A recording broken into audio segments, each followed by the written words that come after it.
दोस्तों कैसे हो आप सभी। ये हमारा पार्ट नंबर 3 है कैश फ्लो स्टेटमेंट का। तो चलो सीधा हम काम की बात पर आ जाते हैं। आज हम क्या सीखने वाले हैं? आज हम सीखने वाले हैं फॉर्मेट किसका, कैश फ्लो स्टेटमेंट का एज पर AS3, ठीक है ना।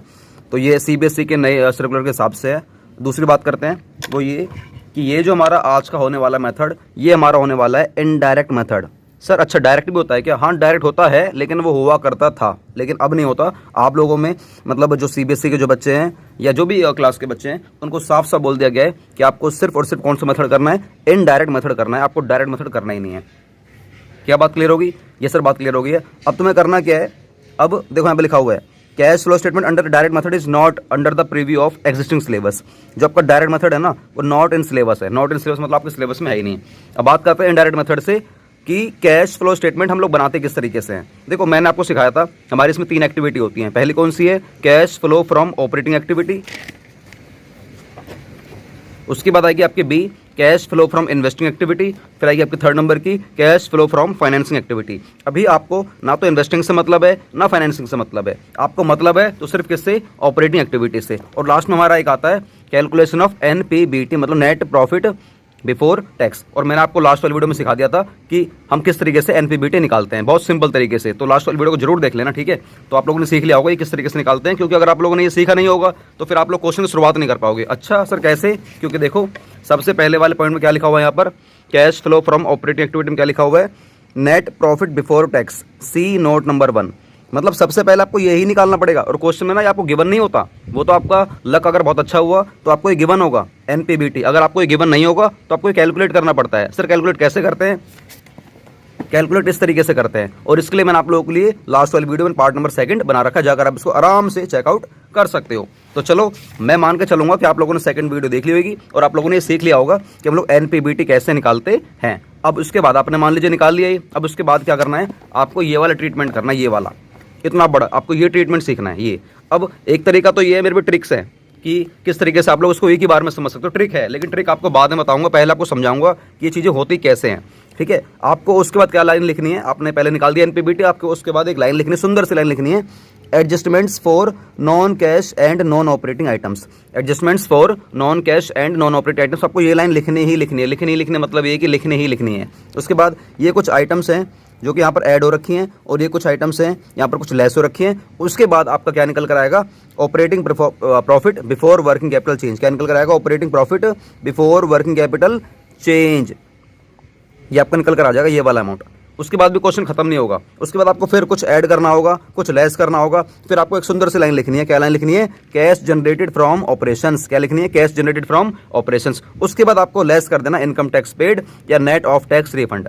मतलब ये किस तरीके से होने वाला बताऊंगा, और लास्ट में ये आपका आंसर निकल कर आ जाएगा net cash from operating activity, या आप कह सकते हो नेट कैश यूज्ड इन। अब इन सब का मतलब क्या है? ये लाइन का मतलब क्या है? इस लाइन का मतलब क्या है? इसका मतलब क्या है? ये क्यों ऐड कर रहे हैं, क्यों लेस कर रहे हैं? ये लेक्स, ये आपने इनकम टैक्स पेड जो ये माइनस करा है, ये किस साल का है? प्रीवियस ईयर का है, करंट ईयर का है? ये यूज्ड इन का मतलब क्या है? कैश फ्रॉम का मतलब क्या है? आपको मैं सब कुछ बताने वाला हूँ। इसीलिए आज की क्लास सिर्फ कंसेप्ट बेस्ड है। आज की क्लास सिर्फ कंसेप्ट बेस्ड है। हमारे कंसेप्ट नंबर 1 हमारा पार्ट नंबर 2 में हो गया था। आज हम सिखाने वाले हैं कंसेप्ट नंबर 2।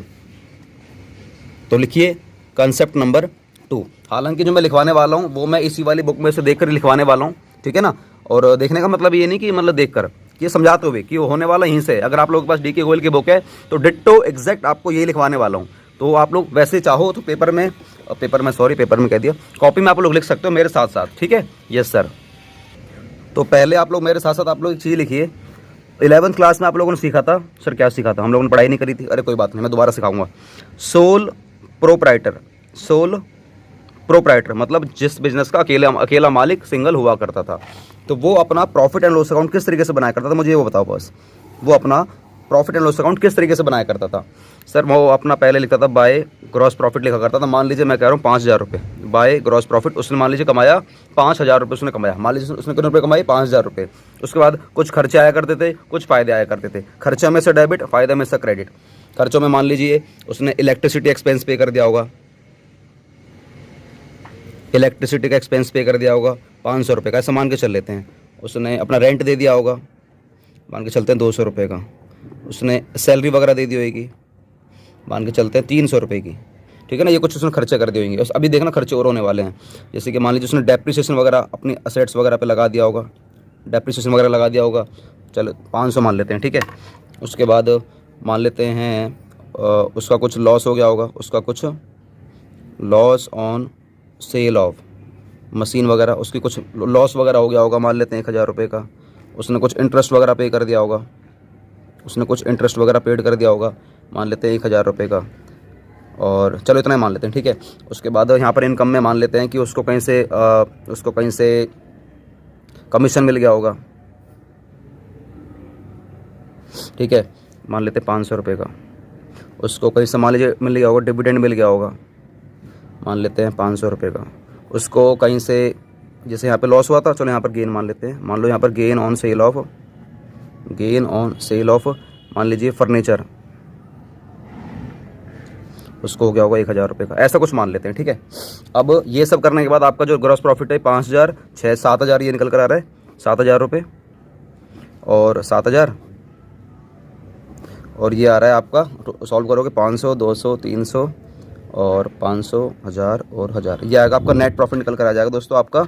ये आपका नेट प्रॉफिट निकल कर आने वाला है 3500 रुपये का। क्या निकल कर आने वाला है? 3500 रुपये का। क्या बात समझ में आ रही है? इस तरह बात समझ में आ रही है। ये आप लोगों ने 11th क्लास में सीखा था, बट आपको मुझे ये नहीं सिखाना, आप लोगों को मुझे कुछ और सिखाना है, कुछ हटकर सिखाना है। हटकर क्या सिखाना है? मुझे एक बात बताओ, अगर मैं इनकी कैटेगरी बनाऊं, क्योंकि मुझे निकालना है ऑपरेटिंग प्रॉफिट या नॉन ऑपरेटिंग प्रॉफिट, या ऑपरेटिंग एक्सपेंस या नॉन ऑपरेटिंग एक्सपेंस, मुझे ये चीज़ आपको निकाल के सिखानी है कि हमारा ऑपरेटिंग प्रॉफिट क्या है और हमारा नॉन ऑपरेटिंग प्रॉफिट क्या है, हमारा ऑपरेटिंग एक्सपेंस क्या है, हमारा नॉन ऑपरेटिंग एक्सपेंस क्या है। देखो समझो, ऑपरेटिंग प्रॉफिट मतलब होता है आपका जो बिजनेस है, उस बिजनेस से अगर आप लोगों ने कुछ कमाया है तो वो आपका ऑपरेटिंग प्रॉफिट है। अगर आपका जो बिजनेस है उसमें आपने कुछ खर्चा कर दिया, जो आपके बिजनेस का काम है उसमें कुछ खर्चा कर रहे हो, तो वो हमारा ऑपरेटिंग एक्सपेंस माना जाता है। लेकिन एक होता है हमारा नॉन ऑपरेटिंग इनकम, ऐसी इनकम जो कि नॉन ऑपरेटिंग है, मतलब आपके बिजनेस की नहीं है लेकिन बिजनेस के बाहर की है, वो आपका डेली काम नहीं, आपका मेन बिजनेस नहीं, आपका प्रिंसिपल रेवेन्यू जनरेटेड आइटम नहीं हो, आपका कुछ और काम है, लेकिन वहाँ से प्रॉफिट कमा लिया, कुछ इनकम कमा ली दोस्तों, वो होती है हमारी नॉन ऑपरेटिंग इनकम। ऐसे हमारे नॉन ऑपरेटिंग एक्सपेंस होते हैं जो हमारे बिजनेस के नहीं होते हैं, लेकिन ये खर्चे हो जाते हैं, होते बिजनेस के अंदर हैं, बट ये बिजनेस के नहीं होते हैं, ये बहुत ही मतलब रैंडमली कभी कभार या इस तरीके से होते हैं ये। जैसे कि आपको दिखाता हूँ, मुझे बताओ इसी वाले एग्जांपल में मेरा यहाँ पर ऑपरेटिंग एक्सपेंस क्या है, ऑपरेटिंग इस वाले खर्चों में देखो, इतने सारे खर्चों में देखो मेरा यहाँ पर ऑपरेटिंग एक्सपेंस क्या है। सर हाँ, इलेक्ट्रिसिटी का बिल आना ये मेरा काम है, मतलब बिजली का बिल आएगा, काम होगा तो बिजली का बिल आएगा, मतलब इसको कोई नहीं रोक सकता। रेंट मेरा जाएगा ही जाएगा, सैलरी मेरी जाएगी ही जाएगी। डेप्रिसिएशन ये मेरा जाता नहीं है, डेप्रिसिएशन कोई ऐसा अमाउंट नहीं है आप लोग जो कोई आएगा इंसान, हाँ भाई इसको पैसा पे करोगे, ये ले भैया मेरा लग गया डेप्रिसिएशन, पकड़ ये ले, पकड़ पकड़ पकड़, आप ऐसा नहीं करते हो। मतलब ये तीनों तो मेरे ऐसे हैं जो कि मेरे ऑपरेटिंग एक्सपेंस हैं, और डेप्रिसिएशन क्या है? मेरा नॉन ऑपरेटिंग एक्सपेंस है। उसके बाद loss on sale of machine, आपने कोई मशीन बेच दी, क्या मशीन बेचना आपका बिजनेस माना जाता है क्या? नहीं सर, मशीन बेचना मेरा बिजनेस का पार्ट नहीं है, मतलब आपका काम ये नहीं है कि आपका मशीन बेचने का है, लेकिन फिर भी आपने बेची और आपको उसमें लॉस हो गया, तो ये आपका नॉन ऑपरेटिंग एक्सपेंस माना जाएगा। उसके बाद आपने इंटरेस्ट किसी को पे कर दिया, आपने इंटरेस्ट किसी को दिया, क्या आपका काम है इंटरेस्ट देना? किसी का काम है क्या? इंटरेस्ट देना मेरा काम नहीं है, इंटरेस्ट देना या इंटरेस्ट मिलना, कमीशन मिलना मेरा काम नहीं है। इसलिए दोस्तों ये तीनों हमारे क्या माने जाएंगे? Non operating expense. ये तीनों क्या माने जाएंगे मेरे? Non operating expense, non operating expense. और ये तीनों हमारे क्या माने जाएंगे? Operating expense. ये हमारे माने जाएंगे ऑपरेटिंग एक्सपेंस। OE मतलब ऑपरेटिंग एक्सपेंस। क्या बात समझ में आ रही है? ये सर बात समझ में आ रही है। ग्रॉस प्रॉफिट से कोई मतलब होता नहीं, छोड़ो इसको छोड़ो, इससे कोई मतलब नहीं है। इन तीनों की बात कर लेते हैं, 500, 500 और 1000 की। क्या मुझे बताओ, ये हमारी इनकम साइड है, ये सर हमारी इनकम साइड है, या तो ये मेरी ऑपरेटिंग इनकम होंगी या मेरी नॉन ऑपरेटिंग इनकम होने वाली है। अब मुझे बताओ, कमीशन मिलना क्या तुम्हारा काम है? सर काम नहीं है। डिविडेंड मिलना क्या तुम्हारा काम है? सर नहीं, आपने कहीं इन्वेस्ट कर दिया होगा, आपको मिल गया डिविडेंड, तो ये आपकी वैसी इनकम होगी बिजनेस की। Gain on sale of furniture क्या आपका काम है? सर ये भी मेरा काम नहीं है। तो ये तीनों ही मेरी क्या मानी जाएंगी? Non operating income. क्या मानी जाएंगी मेरी? Non operating income. क्या बात समझ में आ रही है? ये सर बात समझ में आ रही है। अब मुझे बताओ, इसी ही फॉर्मेट से अगर मुझे अपने बिजनेस की ऑपरेटिंग इनकम निकालनी है, क्या मुझे ऑपरेटिंग एक्सपेंस निकालना, तो किस तरीके से निकालूंगा मुझे ये सब बताओ आप लोग। तो एक काम कर लेते हैं, हम लोग दोबारा से बनाते हैं एक प्रॉफिट एंड लॉस अकाउंट, एक सिंपल से दोबारा बनाते हैं प्रॉफिट एंड लॉस अकाउंट। मुझे बताओ, अगर सेम मेरा फॉर्मेट है, यहाँ पर मेरा ग्रॉस प्रॉफिट 5000 है और यहाँ पर मैं सेम वही लिखता हूँ, कुछ मैं अलग नहीं करूँगा, मैं यहाँ पर ग्रॉस प्रॉफिट 5000 रुपये ही लिख रहा हूँ, मैं कुछ अलग नहीं कर रहा। बस मैं इसमें वो चीज़ें नहीं लिखने वाला। अगर मुझे आपका ऑपरेटिंग निकालना है, प्रॉफिट या एक्सपेंस ऑपरेटिंग वाला निकालना है, तो मैं क्या करूँगा, इसमें मैं नॉन ऑपरेटिंग वाली चीज़ों को अंदर नहीं आने दूंगा। अपने इस घर के अंदर बेकार के बच्चों को, शैतान बच्चों को मैं आने नहीं दूंगा। अपने जो सिंपल बच्चे हैं, सुंदर बच्चे हैं, बहुत ही साधारण बच्चे हैं, जो पढ़े लिखे बच्चे हैं, मैं अपने घर में उन्हीं को लेकर आऊँगा। जो बच्चे पढ़े लिखे नहीं हैं मैं उनको लेकर आऊँगा ही नहीं। हाँ, ऐसे कई घर होते हैं, ठीक है। तो अभी क्या है कि मुझे देखना होगा इतने सारे बच्चों में कि मेरा साधारण बच्चा कौन सा है और मेरा असाधारण बच्चा कौन सा है। ये रहा मेरा ऑपरेटिंग एक्सपेंस। ये मेरा जो ऑपरेटिंग एक्सपेंस है ना, यही मेरे साधारण है। मतलब मेरे घर में ऑपरेटिंग वाली चीज़ें जाएंगी, नॉन ऑपरेटिंग वाली मेरे घर में चीज़ें नहीं जाएंगी, नॉन ऑपरेटिंग वाली मेरे घर में चीज़ें नहीं जाएंगी। बस आप इन तीनों को लेकर जाओ, मतलब इलेक्ट्रिसिटी एक्सपेंस लेकर जाओ, रेंट लेकर जाओ, सैलरी लेकर जाओ। यहाँ पर सर कोई इनकम है जो ऑपरेटिंग टाइप की हो? सर मेरी ऑपरेटिंग टाइप की यहाँ पर कोई इनकम नहीं है, तो छोड़ो इसको, आप इसी को ले जाओ बस, ऑपरेटिंग एक्सपेंस को। जैसे कि आप लेकर जाने वाले ऑपरेटिंग एक्सपेंस में आप लेकर जाओगे इलेक्ट्रिसिटी का एक्सपेंस, और क्या लेकर जाओगे आप? रेंट और सैलरी। रेंट लेकर जाओगे और आप सैलरी लेकर जाओगे। क्या बात समझ में आ रही है? ये सर बात समझ में आ रही है। 500, 200, 300, 500, 200, 300। बस मैंने क्या करा, ग्रॉस प्रॉफिट में से मैंने सिर्फ और सिर्फ मैंने अपने ऑपरेटिंग एक्सपेंस मैंने हटा दिए। मैंने सिर्फ ऑपरेटिंग एक्सपेंस मैंने हटा दिए। अब मुझे बताओ, जो मेरी इनकम निकल कर आएगी इस ग्रॉस प्रॉफिट में से, जो मेरी इनकम निकल कर आएगी नेट प्रॉफिट वाली, तो वो मेरी इनकम कौन सी निकल कर आएगी? सर ये आपकी ऑपरेटिंग इनकम निकल कर आएगी। अच्छा, ये बात है। तो 5000 में से आपके 1000 गए दोस्तों, ये बचे आपके 4000। तो ये बताओ मेरी क्या निकल कर आई है? सर हाँ, ये निकल कर आ गई आपकी ऑपरेटिंग इनकम या ऑपरेटिंग प्रॉफिट। ऑपरेटिंग प्रॉफिट आपको क्या निकल कर आ गया दोस्तों? ये ऑपरेटिंग प्रॉफिट निकल कर आ गया। और ये हो गया हमारा, ये 5000 है तो ये भी कितना हो गया? 5000। और ये भी कितना हो गया दोस्तों? 5000। क्या बात समझ में आ रही है? यस सर, बात समझ में आ रही है। बताओ फटाफट से बताओ, क्या बात समझ में आ गई है? यस सर, बात समझ में आ गई है। अगर मैं यहाँ से भी अगर आप लोगों के लिए बनाकर दिखाऊं फॉर्मूला, या मैं यहाँ से बनाकर दिखाऊं आप लोगों के लिए फॉर्मूला, तो क्या फॉर्मूला बनेगा? बताओ फटाफट से, क्या फॉर्मूला बनेगा? मैंने क्या करा था, ये आपका जो नेट प्रॉफिट है 3500 रुपये, आपका जो नेट प्रॉफिट 3500 रुपये, अगर मैं इसको करके दिखाता हूँ अलग से करके दिखाता हूँ, नेट प्रॉफिट 3500 रुपये, आप देखना घूम फिर के ना आपके 4000 निकाल के दिखाऊंगा, ये 4000 निकाल कर दिखाऊंगा। लेकिन मैं इन सबको ले लूँगा, इन सबको ले लूँगा। अभी मैंने यहाँ पर इस 4000 को निकालने के लिए मैंने इन दोनों को नहीं लिया, नॉन ऑपरेटिंग एक्सपेंस को नहीं लिया, नॉन ऑपरेटिंग इनकम को नहीं लिया। अभी देखना मैं इन दोनों को भी लेकर दिखाऊंगा और तब भी आपका आंसर दोस्तों मैं 4000 निकाल कर दिखाऊंगा। सर कैसे? अरे देखो ना, ऐड लेस की गेम है, बस ऐड और लेस करने की गेम है। बस मुझे बताओ आपका जो नेट प्रॉफिट कितना है? सर 3500 रुपये। कितना नेट प्रॉफिट कितना आपका? 3500 रुपये। तो चलो आ जाओ, अगले पेज पर आ जाओ। तो मुझे यहाँ पर बताओ आपका जो नेट प्रॉफिट है दोस्तों वो कितना है? वो है 3500 रुपये। आपका जो नेट प्रॉफिट है वो है 3500 रुपये। इसमें क्या करने वाला हूँ, मैं ऐड कर दूंगा जो भी मेरे नॉन ऑपरेटिंग एक्सपेंस है, मैं इसमें ऐड कर दूंगा जो मेरे नॉन ऑपरेटिंग एक्सपेंस हैं। कितने रुपये नॉन ऑपरेटिंग एक्सपेंस हमारे कितने हैं? 1000, 1500, मतलब 2500 रुपये हमारे नॉन ऑपरेटिंग एक्सपेंस। तो मैं यहाँ पर ऐड कर दूंगा, यहाँ पर मैं ऐड कर दूंगा नॉन ऑपरेटिंग एक्सपेंस जो कि हमारे होने वाले हैं 2500 रुपये। उसके बाद में इसमें से लेस कर दूंगा जो मेरी नॉन ऑपरेटिंग इनकम है, वो कितनी है? 500, 500, 1000, 2000 है मेरी नॉन ऑपरेटिंग इनकम। तो मैं लेस कर दूंगा यहाँ से लेस कर दूंगा नॉन ऑपरेटिंग इनकम। मैं यहाँ से दोस्तों लेस कर दूंगा जो कि होने वाली है 2000 होने वाली है। लेस कर दूंगा तो हमारा आंसर निकल कर आ जाएगा, कितना आएगा? 3500 में से 2000 प्लस माइनस कट जाएंगे, 500 ऐड कर दो तो हमारा निकल कर आएगा दोस्तों ऑपरेटिंग प्रॉफिट। हमारा निकल कर आएगा ऑपरेटिंग प्रॉफिट। दोस्तों क्या निकल कर आने वाला है? यह आ जाएगा आपका 4000। क्या निकल कर आ जाएगा आपका? ये 4000। क्या बात समझ में आ गई है? ये सर बात समझ में आ गई है। और ध्यान से देखो, ये 4000 रुपये वही हैं। और मैंने इन दोनों को भी ले लिया, नॉन ऑपरेटिंग एक्सपेंस को भी ले लिया, नॉन ऑपरेटिंग इनकम को भी ले लिया। एक्सपेंस को मैंने ऐड कर दिया, इनकम को मैंने लेस कर दिया। क्या बात समझ में आ रही है? यस सर, बात समझ में आ रही है। अगर आ रही है तो दोस्तों ये हो गया हमारा पूरा का पूरा टॉपिक। यहाँ से अब मैं आपको बताऊंगा कि हमारा एग्जैक्ट फॉर्मूला क्या बनने वाला है, फॉर्मूले से किस तरीके से निकालोगे। और याद करो, इसी फॉर्मूले से ही मैं आपको एक फॉर्मूला दिखाता हूँ, आपको मैं सिखाऊंगा आगे, एक चैप्टर कराऊंगा अकाउंटिंग रेशो। अकाउंटिंग रेशो मैं कराने वाला हूँ, इसके बाद ही कराऊंगा, ठीक है ना? इसके बाद ही कराऊंगा अकाउंटिंग रेशो। वहाँ पर एक ना फॉर्मूला आता है ऑपरेटिंग प्रॉफिट निकालने का, वहाँ पर एक फॉर्मूला आता है कि निकाल कर दिखाओ ऑपरेटिंग प्रॉफिट। तो मैं ऑपरेटिंग प्रॉफिट होता है वहाँ पर कैसे निकाल के दिखाऊंगा आप लोगों को, ऐसे निकाल के दिखाऊंगा। ये वाला अमाउंट 4000 कैसे निकाल के दिखाऊंगा? बताओ कैसे निकाल के दिखाऊंगा? आपका जो नेट प्रॉफिट होगा इसमें मैं ऐड कर दूंगा नॉन ऑपरेटिंग एक्सपेंस, लेस कर दूंगा नॉन ऑपरेटिंग इनकम। इसी तरीके से ये वाला फॉर्मूला बन जाएगा। तो मैं क्या करने वाला हूँ, इस वाले नेट प्रॉफिट में मैं ऐड कर दूंगा इस वाले नॉन ऑपरेटिंग एक्सपेंस को और लेस कर दूंगा नॉन ऑपरेटिंग इनकम को। क्या बात समझ में आ रही है? यस सर, बात समझ में आ रही है। तो ये वाला फॉर्मूला आपको मैं वहाँ पर कराऊंगा, आप लोगों को अच्छे तरीके से कराने वाला हूँ। अभी तुम्हें करना क्या है, मेरे साथ साथ बिना कुछ बोले, बिना कुछ सोचे, आपको बस कुछ कुछ बातें मेरे साथ लिखनी है। लिखवाने वाला क्या मैं काम ख़त्म ही करा दूँ परमानेंट? बताओ, लिखवाने वाला काम ही ख़त्म करा दूँ? सर देख लो, मर्जी आपकी। तो पहले तो फटाफट से मोटा मोटा ये लिख लीजिए, आप जब निकालोगे कैश फ्लो फ्रॉम, ये तो हमारा खत्म ही होगा, ठीक है? यहाँ से लिखो cash flow from operating, cash flow from operating activities.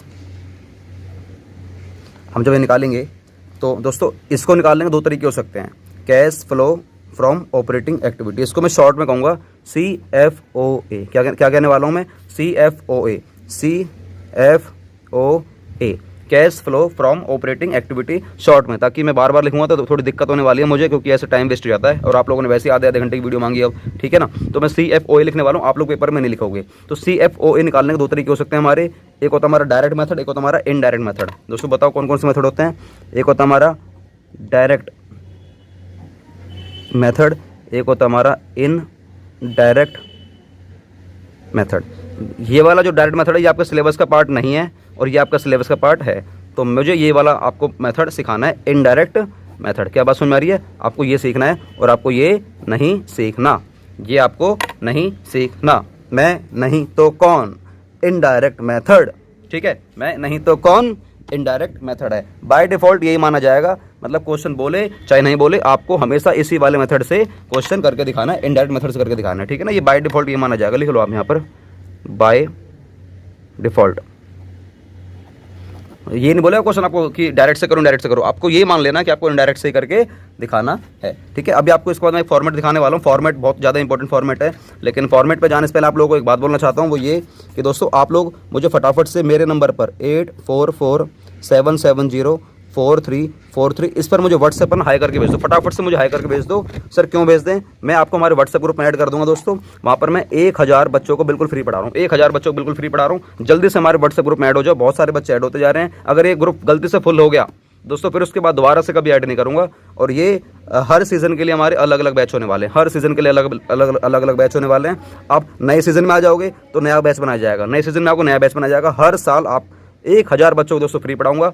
आप लोग हर संडे मेरे से जूम पर क्लास लोगे, बिल्कुल फ्री क्लास होने वाली है, कोई पैसा नहीं, और काफ़ी सारी फैसिलिटीज़ मिलने वाली है, बहुत सारे लिंक्स मिलने वाले हैं, PDF नोट्स मिलने वाले हैं, इंपॉर्टेंट क्वेश्चन मिलने वाले हैं, और आपको थ्योरी नोट्स मिलने वाले हैं, ऑडियो पॉडकास्ट मिलने वाला है, आपसे मीटअप होने वाला है, बहुत कुछ होने वाला है दोस्तों, बहुत कुछ होने वाला है। और अगर आप लोग चाहते हो मेरे कोर्स में आना तो आप लोग मेरे कोर्स में आ सकते हो। 11th क्लास वाले बच्चे भी आ सकते हैं, 12th क्लास वाले बच्चे भी मेरे कोर्स में आ सकते हैं। फीस मात्र मैंने रखी है 999 रुपये, 999 रुपये मैंने फीस रखी हुई है। आप चाहो, ये बहुत छोटा सा अमाउंट है, बहुत छोटा सा अमाउंट है यार, बहुत छोटा सा अमाउंट है, कोई भी पे करके हमारे 11th क्लास वाले कोर्स में, 12th क्लास वाले कोर्स में रजिस्ट्रेशन करवा सकता है और हमसे पूरे साल पढ़ सकता है।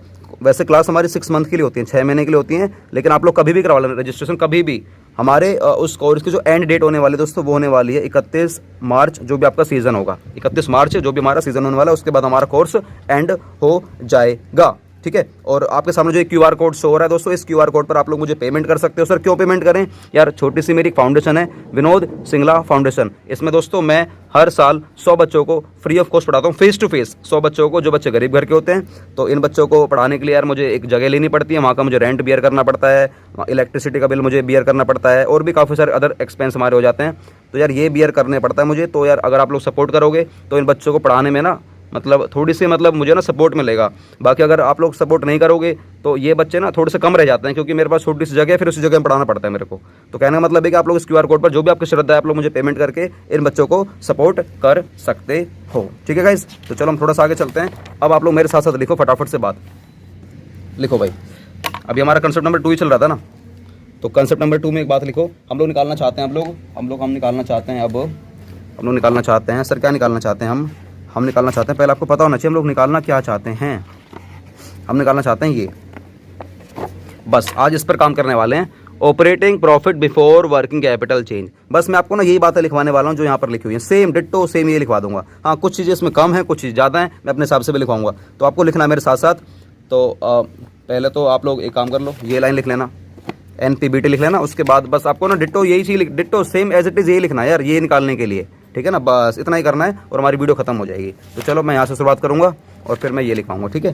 तो चलो मेरे साथ साथ लिखो, मेरा लिखवाने तरीका थोड़ा सा अलग हो सकता है, ठीक है ना, बुक में अलग हो सकता है, मेरा अलग हो सकता है। तो लिखो, हम लोग निकालना चाह रहे हैं कैलकुलेशन ऑफ, या नॉर्मल आप लोग इस तरीके से लिख लीजिए। एक मिनट रुको, पेज कोई रह तो नहीं गया? हाँ नहीं रह गया।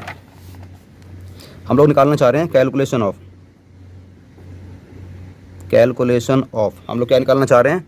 Operating profit, calculation of operating profit before working capital change. Sir इसका मतलब क्या है? बाद में बताऊंगा। बिफोर वर्किंग कैपिटल चेंज का मतलब क्या है। बस आप लोग ये सीखो, हम लोग निकाल रहे हैं कैलकुलेशन ऑफ ऑपरेटिंग प्रॉफिट, हम लोग बस ये निकालना सीख रहे हैं, कैलकुलेशन ऑफ ऑपरेटिंग प्रॉफिट निकालना सीख रहे हैं। अब ये क्या है, बिफोर वर्किंग कैपिटल चेंज, थोड़ा दिमाग से निकाल दीजिए, बहुत सिंपल है वो भी, लेकिन बातें बताऊंगा।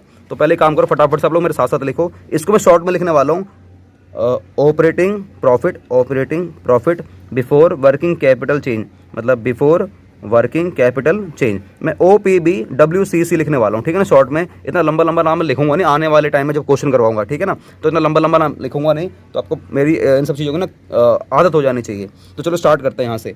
तो लिखो, सबसे पहले हम लोग लिखने वाले हैं नेट प्रॉफिट बिफोर टैक्स। सबसे पहले हम लोग क्या लिखने वाले हैं, net profit before tax and, लिखो मेरे साथ ब्लैक पेन से, extra ordinary item, extra ordinary items, NPBT and extra ordinary items. दोस्तों इसके लिए मैंने आप लोगों को ना हमारी सेकंड वीडियो करवा रखी है, सेकंड वीडियो करा रखी है, आप लोग चाहकर उसको देख सकते हो। ये आई थिंक हमारा कंसेप्ट नंबर 1 था, ये हमारा कंसेप्ट, ये हमारा 1 था। तो इसके लिए हमारी पहली वाली वीडियो जाकर चेकआउट कर लेना, जिससे चलेगी पता कि मैंने ये वाला अमाउंट किस तरीके से निकाला, ठीक है। NPBT and extra ordinary items, NPBT and extra ordinary items, इसमें आपको कुछ चीज़ें ऐड करनी है, कुछ चीज़ आपको इसके अंदर ऐड करनी है। सर क्या क्या ऐड करनी है, लिखो मेरे साथ साथ लिखो, लिखो फटाफट से लिखो। सबसे पहले आपको यहाँ पर सुंदर सी प्यारी सी एक लाइन लिखनी है, सुंदर सी प्यारी सी छोटी सी लाइन आपको लिखनी है। सर क्या लिखनी है, जो आपके लिए यहाँ पर लिखवा रखा है, यहाँ पर लिखवा रखा है, adjustments for non cash and non operating item. ये आपको लाइन लिखनी ही लिखनी है सर, जरूर लिखनी है। हाँ भाई लिखनी ही लिखनी है, मजबूरी है सर, ऐसे लिखना पड़ेगा। हाँ आपको ये लिखना पड़ेगा, adjustments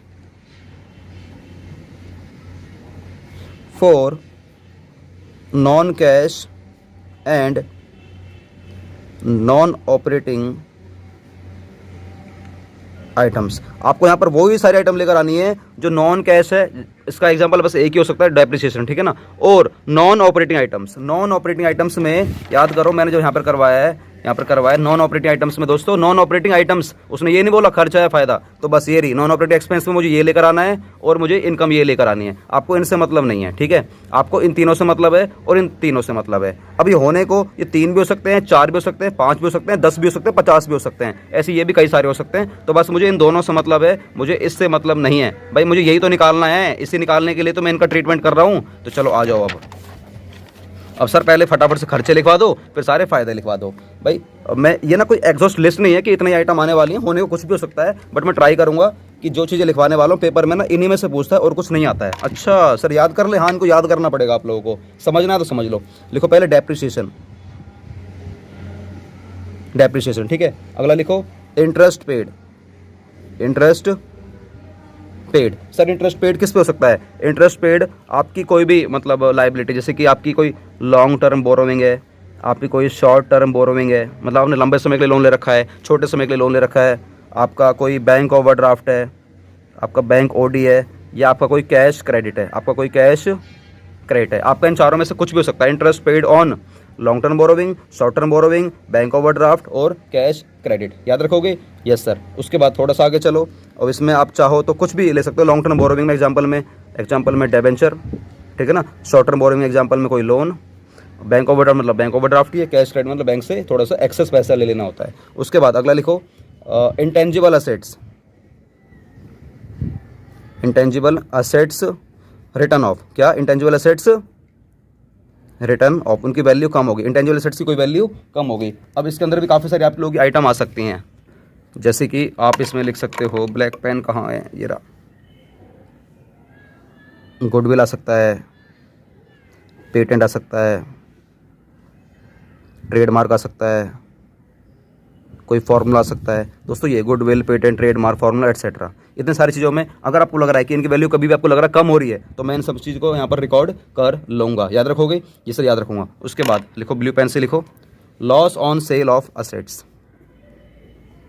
loss on sale of assets. वो भी असेट्स कौन सी, फिक्स्ड नेचर की होनी चाहिए। कौन सी नेचर की होनी चाहिए, फिक्स्ड नेचर की होनी चाहिए। अगर आप लोग उसको बेच रहे हो, बेचते समय कुछ लॉस हो रहा है, तो मैं उसको यहाँ पर रिकॉर्ड करूँगा। उसके बाद अगर आप लोगों ने कोई प्रोविज़न बना लिया, इंक्रीज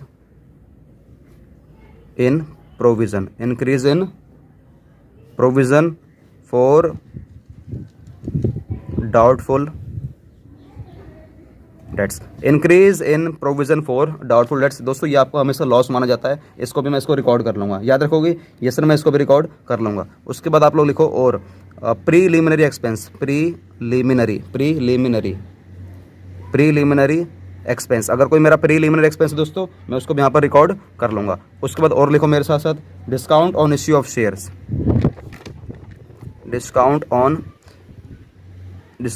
ऑन, ये ऑफ लिख दिया मैंने, कोई बात नहीं, ऑन लिख दो, ठीक। Discount on issue of shares, but ये पहले हुआ करता था, बुक में गलत लिखा हुआ है, आपको शेयर्स नहीं लिखना, आपको लिखना है discount on issue of debentures. क्या लिखना है? Discount on issue of debentures, discount on issue of debentures return of, मतलब इसको रिकॉर्ड करना है, रिटर्न ऑफ आपको ये रिकॉर्ड करना है। क्या बात समझ में आ रही है? ये सर बात समझ में आ रही है। उसके बाद भी अगर आप लोग चाहो तो एटसेट्रा लिख सकते हो। सर इतना सारा लिखवाने के बाद भी एटसेट्रा होगा? हाँ हो सकता है भाई, कुछ भी हो सकता है। तो आपको ये सारी चीज़ें लिखनी है, डेप्रिसिएशन, इंटरेस्ट पेड, चाहे लॉन्ग टर्म बोरोविंग हो, शॉर्ट टर्म बोरोविंग हो, बैंक ओवरड्राफ्ट हो, कैश क्रेडिट हो। उसके बाद इंटेंजिबल एसेट्स में कोई भी कमी आ रही है आपको वो ऐड कर देना है। अगर आपका कोई लॉस हो गया है, आपकी ऐसी एसेट्स बेच रहे हो जो कि फिक्स नेचर की है, उस पर लॉस हो गया है, उसको ऐड कर दूंगा। इंक्रीज इन प्रोविजन है, ऐड कर दूंगा। प्रीलिमिनरी एक्सपेंस है, ऐड कर दूंगा। Discount on issue of debentures हैं, इसको भी मैं इसको रिकॉर्ड कर लूँगा। तो यहाँ पर दोस्तों आपको अमाउंट लिखना है इनर कॉलम में। कहाँ पर लिखना है? इनर कॉलम में। जैसे कि आपका ये वाला अमाउंट आ जाएगा, ये वाला अमाउंट आ जाएगा, ये वाला अमाउंट आ जाएगा, ये वाला अमाउंट आ जाएगा, ये वाला अमाउंट आ जाएगा, ये वाला अमाउंट आ जाएगा, ये वाला अमाउंट आ जाएगा। इवन कट नहीं लगाया, ये आपके अमाउंट है। और यहाँ पर जो आपका अमाउंट आने वाला है उसको मैं आउटर कॉलम में यहाँ पर लिख दूंगा, उसको मैं आउटर कॉलम में यहाँ पर लिख दूंगा। मैंने टिक लगा रखा है, लेकिन आप लोग चाहो तो क्रॉस से कर सकते हो, ठीक है ना। क्या बात समझ में आ रही है? Yes sir. ये तो मैंने आपको करवा दी खर्चे। सर ये खर्चे वही हैं जो आपने यहाँ पर लिखवाए थे 3। हाँ यहाँ पर मैंने आपको 3 लिखवाए थे, लेकिन यहाँ पर देखो मैंने कितने सारे लिखवा दिए। ऐसे यहाँ पर इनकम में देखो मैंने आपको 3 लिखवा रखी है, लेकिन यहाँ पर कई सारे लिखवाने वाला हूँ। हालांकि इनकम ज़्यादा नहीं होती है, बिजनेस से खर्चे बहुत ज़्यादा होते हैं, इनकम बहुत कम होती है, लेकिन फिर भी आप लोग यहाँ पर लिख लीजिए लेस, लिखिए लेस। इसमें से लेस करने वाला हूँ, क्या करने वाला हूँ? वही non operating incomes, non operating incomes, इसमें से लेस करने वाला हूँ मैं नॉन ऑपरेटिंग इनकम्स। अब नॉन ऑपरेटिंग इनकम में क्या क्या आ सकता है, तो उसके लिए आप लोग ये काम करो, यहीं से करवाऊँ या अगले पेज में? अगले पेज में लेके चलता हूँ, ठीक है ना। अगले पेज में लिखो। सर ये बड़ी दिक्कत हो रही है सर, इसके कैसे कैसे याद रखेंगे? अरे जब तुम क्वेश्चन करोगे ना, इस चीज़ के आदी हो जाओगे, चिंता क्यों कर रहे हो? शुरुआत में थोड़ा सा हर चीज़ में स्ट्रगल होता है यार। मैं पढ़ा रहा हूँ आप लोगों को, भाई मैं भी तो स्ट्रगल कर रहा हूँ, है ना। स्ट्रगल कर रहा हूँ, आप लोगों के लिए नहीं कर रहा। सर कर रहे हो तो भैया मुझे भी दिक्कत आ रही है, आने वाले टाइम में सफलता मुझे ही मिलेगी। बात समझ रहे हो? Yes sir. हाँ तो वो लिख दे लेस नॉन ऑपरेटिंग इनकम। इसमें लिखो आप लोग इनकम में आप लोग लिख सकते हो, ब्लू पेन कहाँ गया? ये रहा। आपको कहीं से इंटरेस्ट रिसीव्ड हो रहा है, इंटरेस्ट रिसीव्ड हो रहा है, आपको कहीं से इंटरेस्ट रिसीव्ड हो रहा है, कहीं से आप लोग उसको लेस कर देना। आपको कहीं से मिल रहा है डिविडेंड, डिविडेंड रिसीव्ड हो रहा है, तो आप लोग उसको भी लेस कर देना। कहीं से आपको रेंट मिल रहा है तो उसको भी आप लोग लेस कर देना। भाई इंटरेस्ट मिलना, डिविडेंड मिलना, रेंट मिलना क्या आपका काम है क्या? सर मेरा काम नहीं है, इसका मतलब ये कि नॉन ऑपरेटिंग इनकम है। और उसके बाद वहाँ पे लिखा था मैंने loss on sale of fixed assets, तो यहाँ पर लिखूंगा gain on sale of, gain on sale of fixed asset. जरूरी नहीं है ना उसको बेस कर मेरा लॉस ही होगा, कभी कभार मेरा फायदा भी हो सकता है, तो मैं उसको लेस कर दूंगा। उसके बाद मेरा क्या हो सकता है, सोचो, दिमाग लगाओ। क्या हो सकता है? चलो कोई बात नहीं, आप लोग एटसेट्रा लिख लो, जो भी आएगा ना बाद में मैं उसका सोच लूँगा। जैसे कि आपको चलो मैं अभी एक चीज़ और याद आ गई है, मैंने वहाँ लिखा था, यहाँ लिखा था increase in provision for doubtful debts. ऐसे यहाँ पर हो सकता है हमारा decrease in provision for doubtful debts. आप लोग शॉर्ट्स में मत लिखना प्लीज़ यार। Decrease in provision for doubtful debts, ये मैंने यहाँ पर अमाउंट लिख दिया दोस्तों। ये सभी आपको क्या करना है, यहाँ पर जो भी आपको टोटल आने वाला है मैं यहाँ पर एग्जैक्ट करके यहाँ पे माइनस कर दूंगा। माइनस करना है मतलब ऐसे नहीं, माइनस ऐसे लगा दूंगा ब्रैकेट में, माइनस को हमेशा दिखाते हैं ब्रैकेट में, ठीक है ना। तो ये हो गया आपका जो भी अमाउंट निकल कर आएगा दोस्तों, यहाँ पर आपका अल्टीमेट आपका आंसर आने वाला है। अल्टीमेट आपका यहाँ पर आंसर आने वाला है, अल्टीमेट आपका आंसर आने वाला है दोस्तों। ये हमारा क्या माना जाएगा? ये हमारा जाएगा हमारा operating profit before working capital change. क्या बात समझ में आ रही है? ये सर बात समझ में आ गई। ये मैंने निकालना सिखा दिया आप लोगों को, operating profit before working capital change. इसमें आप लोग एक छोटी सी बात और लिख लीजिए नोट में, हालांकि मैं हिंदी में लिखवाऊंगा, ठीक है। आप लोग प्लीज़, क्योंकि कुछ बच्चे हमारे HPSC वाले भी देख लेते हैं। लिखो if question is silent. Sir ये तो इंग्लिश में हो गया ना, अरे यार कोई बात नहीं, लिखो तो सही।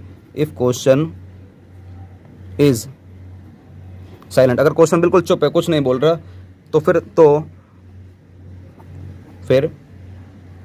हमारी कंपनी नॉन फाइनेंसिंग कंपनी मानी जाएगी, नॉन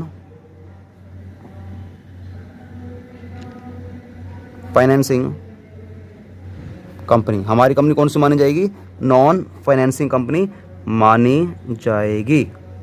सर इसका मतलब ये है कि मेरा ये काम माना जाएगा कि मेरा ये वाला काम है कि मेरा पैसा ब्याज पर लेने देने का नहीं है, मेरा काम ब्याज पर पैसे लेने देने का नहीं है। बच्चों को यही गलती हो जाती है, ये रहता है कि यार हाँ सर हमें सर इंटरेस्ट मिला तो मेरा काम होगा, सर मैंने किसी को पैसे दे दिया कमाने के लिए दिया होगा। अरे भैया ठीक है, तूने किसी को पैसा दे दिया, अपने बिजनेस में ही पैसे निकाल कर तुमने दे दिया ब्याज कमाने के लिए, लेकिन फिर भी स्टिल देखा जाए तो तुम्हारा बिजनेस नहीं है ना भाई, ये तुम्हारा बिजनेस कुछ और है, तुम्हारा बिजनेस कुछ और है, काम बेचने का, मतलब कुछ आप चीज़ बेचते हो। मान लो तुम्हारा बिजनेस है पेन बेचने का है, और तुमने फिर भी तुम्हारे पास पैसा इकट्ठा हो गया, बेच बेच के आपने प्रॉफिट इतना कमा लिया, लोगों को लूट लूट के इतना पैसा कमा लिया कि तुम पे ज़्यादा पैसा इकट्ठा हो गया। अब तुम लोगों ने वो आगे इंटरेस्ट पे तुमने आगे पे कर दिया, अब तुमने आगे इंटरेस्ट पे दे दिया, वहाँ से इंटरेस्ट इनकम हो रही है आपकी, तो क्या आपकी ऑपरेटिंग इनकम है क्या? क्या आपका काम मतलब आपका मेन काम है क्या इनकम आना, इंटरेस्ट वाला आना?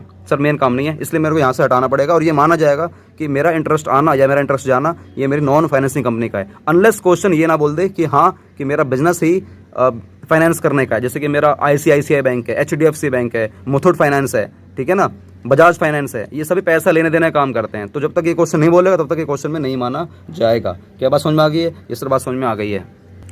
तो गाइस चलो हम लोग चलते हैं, इस वाली वीडियो को फिलहाल एंड करते हैं वरना वीडियो लंबी हो जाएगी। और मैंने आप लोगों को यहाँ तक सिखा दिया operating profit before working capital change. अब पार्ट नंबर 4 में ये आने वाला है कि ये सब मैंने क्यों ऐड करा, ये सब मैंने क्यों लेस करा, और यहाँ पे अल्टीमेटली हम लोग ये लाइन क्यों लिखते हैं, और लेस टैक्स में ये नेट ऑफ रिफंड का मतलब क्या है। बच्चे ना यहाँ पर कंफ्यूज जाते हैं, बच्चे आंसर सही नहीं कर पाते हैं, और यहाँ पर टैक्स कौन सा वाला लेना है कौन सा वाला नहीं लेना है, आपको सब कुछ कराने वाला हूँ अगली वाली वीडियो में। और अल्टीमेटली बताऊँगा लास्ट में कि ये यूज्ड इन का मतलब क्या है, फ्रॉम का मतलब क्या है। तो गाइस मिलते हैं हम लोग पार्ट नंबर 4 के साथ। और आप लोगों से रिक्वेस्ट है वीडियो को यार लाइक जरूर कर देना मेरे मोटिवेशन के लिए, प्लीज़ लाइक करके जरूर जाना। लाइक करने से यार कुछ नहीं जाता, आप लोग लाइक कर दोगे थोड़ा सा हमारे को मोटिवेशन मिल जाता है। बच्चे लाइक नहीं कर रहे हैं, तो गाइज इस वाली वीडियो को टारगेट रखते हैं 50 लाइक का। अब देखते हैं कि आप लोग मुझे कितना प्यार दिखाते हो, 50 लाइक का या 5000 लाइक का या 500 लाइक का, फैसला आपके हाथ में है। हम लोग तो भैया पढ़ाते रहेंगे आप लोगों को। तो चलो गाइज मिलते हैं नई वीडियो के साथ। और हमारे कोर्स में जुड़ने के लिए आप लोग मैंने नंबर दे दिया है, फटाफट से आप लोग उस नंबर पे कॉल करके हमारे कोर्स में जुड़ सकते हो, और हमें सपोर्ट करने के लिए हमारे जो भी QR कोड था आप लोग उस पर भी सपोर्ट कर सकते हो। चलो गाइस मिलते हैं नई वीडियो के साथ। तो बच्चों अगर आप इसी तरीके से घर बैठे बैठे अगर आप लोग अपनी पढ़ाई करना चाहते हो ऑनलाइन घर बैठे बैठे, तो आप लोग हमारे साथ जुड़ सकते हो। आप लोगों को कुछ नहीं करना, सिंपल आपके सामने जो स्क्रीन पे नंबर आ रहा है आप इस नंबर पे कॉल कर सकते हो, हमारी टीम से पूछ सकते हो कि आप हमारे साथ किस तरीके से जुड़ सकते हो।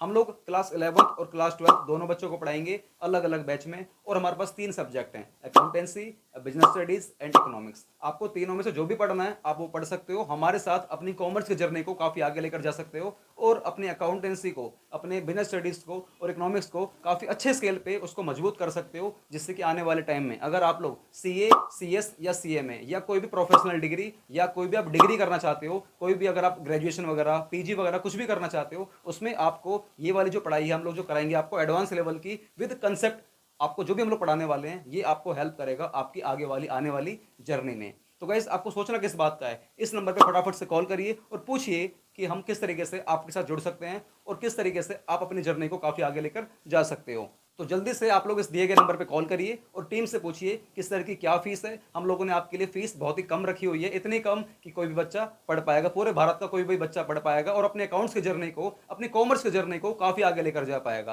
क्योंकि ऐसा अक्सर देखा गया है कि कई बच्चे पढ़ना तो चाहते हैं लेकिन पढ़ नहीं पाते पैसों की वजह से, इसलिए मैंने फीस इतनी कम रखी हुई है कि हर बच्चा पढ़ पाएगा। बस आपको एक स्टेप लेना है, वो ये कि आपको इस दिए गए नंबर पर ना कॉल करनी है या इस दिए गए नंबर पर आपको व्हाट्सएप पर मैसेज करना है। अगर आप कॉल नहीं कर सकते तो व्हाट्सएप पर मैसेज कर सकते हो और अपनी इंक्वायरी को ले सकते हो। तो मिलते हैं, या तो हम YouTube की वीडियो के संग मिलेंगे या हम लोग मिलेंगे अपने कोर्स के साथ ऑनलाइन। वंदे मातरम, जय हिंद।